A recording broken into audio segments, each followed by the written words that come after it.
হরে কৃষ্ণ, রাধাসখী রান্নাঘরে আপনাদের সবাইকে স্বাগতম। তো আজকে আমরা ভগবানের জন্য তৈরি করছি কাউ ফল মাখা। তো এখন এই বর্ষার সিজনে এটি একটি কমন ফল, মানে এটি এই সিজনে পাওয়া যায়, খুবই সুস্বাদু একটি ফল। তো এখানে আমি কয়েকটা কাউ ফল নিয়েছি, আর এই যে কাউ ফলগুলো এখন আমি খুব সুন্দর করে কেটে নেব।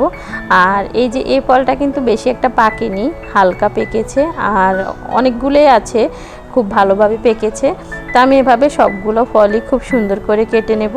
আর এই যে দেখুন, এটা একদম টসটসে পেকে গেছে, একদম কালারটা দেখলেই বোঝা যায়। তো আমি সবগুলো কাউ ফলের খোসা ছাড়িয়ে নিয়েছি।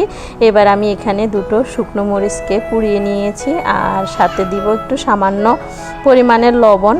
তো আপনারা চাইলে এখানে চিনিটাও ব্যবহার করতে পারেন, তবে আমি চিনিটা ব্যবহার করব না, যেহেতু কাউ ফলটা কিন্তু টক মিষ্টি স্বাদের হয়ে থাকে।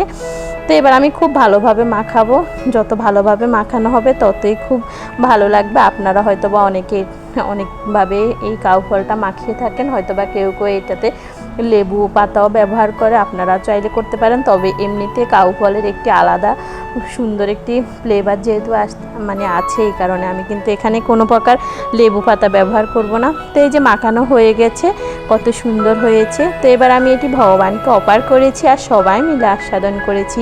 পরম সুস্বাদু কৃষ্ণ প্রসাদ। হরে কৃষ্ণ। ধন্যবাদ।